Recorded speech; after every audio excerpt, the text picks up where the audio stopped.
Analysts expect prices to stay the same for a few more weeks here. They don't expect gas to go back up to $2 a gallon. Another person is accused of assaulting not one, but two Toledo police officers. It is still a very active scene. You can see behind me here, crews are working on this house fire. And today, they filed this lawsuit. Crime scene tape still surrounds this home. Investigators are also learning more about the married couple behind the massacre in San Bernardino. The damage here is just unbelievable. I am standing in front of one of those barns right now. Take a look at what is left. Tonight, a janitor who works at this school is behind bars. Police say he used his keys to throw himself a birthday party inside the school. And I'm Megan Sanctorum. Well, the holiday weekend is almost over, and a lot of you will be heading back to work tomorrow morning. This building has sat vacant, and the doors have been locked for years. He made a quick entrance and exit, only reading this statement. This water main break behind me is impacting a handful of patients at Toledo Hospital. Toledo police are investigating 4 different car break-ins from one night, and people who live in the area caught it all on camera. This is the video One Home security system captured on December 10th. You can see at least 3 men walk up and start ransacking these cars. It's really scary when you're in bed sleeping at night and you have grown men on your property searching through your things. But that's exactly what Chanel Diedrich's cameras captured. She lives in the Reaganwood subdivision off Heather Downs. I woke up about 5 a.m., saw about 5 cop cars roaming the area. They had their flashlights out, and I figured, well, they must be looking for somebody. Then we woke up that morning and found our cars broken into. Police say they found the guys and chased them, but they got away. So if they've tried it on the 10th, I'm sure they're going to be back. So we want people in that neighborhood just to be vigilant, take a look around. If you see anything suspicious, give us a call. They also recommend locking your car doors, but say it's even more important to bring valuables inside. Now these guys were going through mainly looking for unlocked cars, but believe me, if they would have saw something that worth some value on a seat, I'm sure they would have break the window to get in. In this incident, they didn't get away with anything more than some spare change. But that doesn't shake the violated feeling the Diedrich family has. That's our stuff. You know, if somebody would, we're the type of people, if somebody would, you know, ask for something or need something, we'd be the first ones to give it to them. But to have somebody just come and take something, you know, that doesn't belong to them is nerve-wracking. If you have any information about these break-ins, call Crime Stopper at 419-255-1111. Reporting in Toledo, I'm Megan Sanctorum, WTOL 11. People who live in this area are disgusted and upset. They say kids play in this park and people walk their dogs here. Now they want answers on who's responsible for killing the deer. The pictures are graphic. Beheaded deer found in this park. I'm just real disgusted. It's a total waste and just reckless. We don't see the bucks anymore because they're gone. They've killed them. Officers with the Ohio Department of Natural Resources tell me crossbows were used to kill 3 bucks at this park.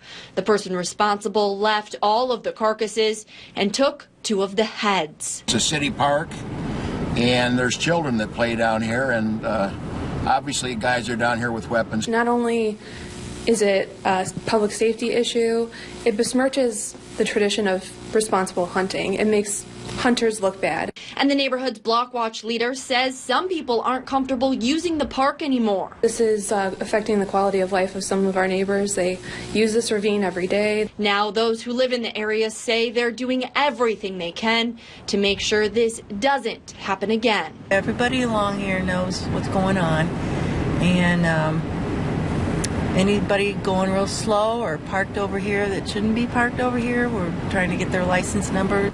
The guys are after trophies. Well, they need to go someplace else. According to the ODNR, this is very different than a controlled hunt. They say this is considered poaching and it's illegal. Anyone with information on who might be responsible is asked to call the ODNR hotline at 1-800-POACHER. Reporting live, I'm Megan Sanctorum, WTOL 11. This is what Galena looks like after sunset. It's very, very dark at night. It is pitch dark. You see nothing. There's street lights, but they're all out. There's 7 of them right in front of us here. You're driving down the street and you just don't, you don't see anybody because the lighting is so bad here. Neighborhood leaders tell me this causes a major safety concern for drivers and pedestrians, and they say a lack of lighting attracts crime. We're working pretty hard getting the neighborhood straightened up, and we just need some lighting to help prevent crime. People could hide in them bushes down there.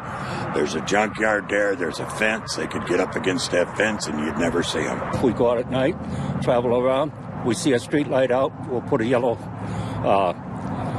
ribbon on it to indicate where it's at and call the Edison. They usually take care of it within 2 or 3 days. But they say these lights on Galena south of Greenbelt Parkway have been out for at least a month. Our cameras captured one of them flickering on and off. Neighbors say the problem is even worse because no street lights exist as you head up towards Central, right by the Toledo Correctional Institution.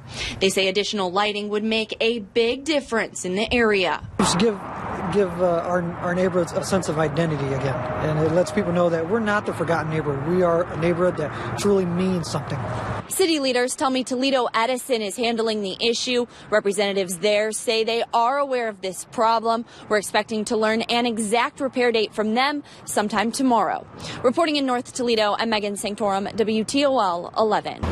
Officers Basconi and Kurgan started their shifts with brand new body cameras. Where we have citizen contact, we have to have it on.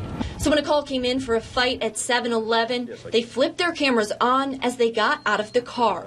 The cameras were rolling as they interviewed witnesses. You know, every call we go to, there are citizens that record us with their cell phones, and that could be, you know, edited, misinterpreted. This gives a complete independent source of what actually is happening at the scene.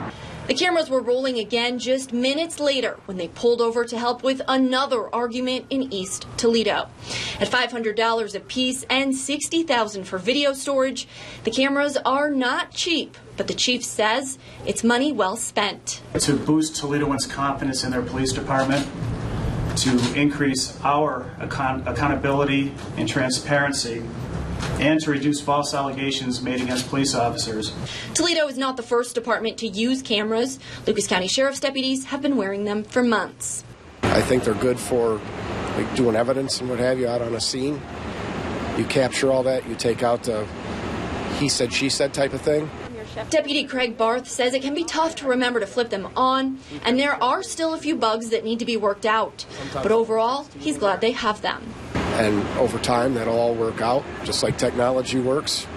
So will this. So far, he doesn't know of any calls or complaints where the video was pulled up for review, but it is in the system if they need it. Something that protects both officers and the people they interact with. So I think it is going to improve our relationship with them. They're going to see exactly how we do operate, you know, on the street.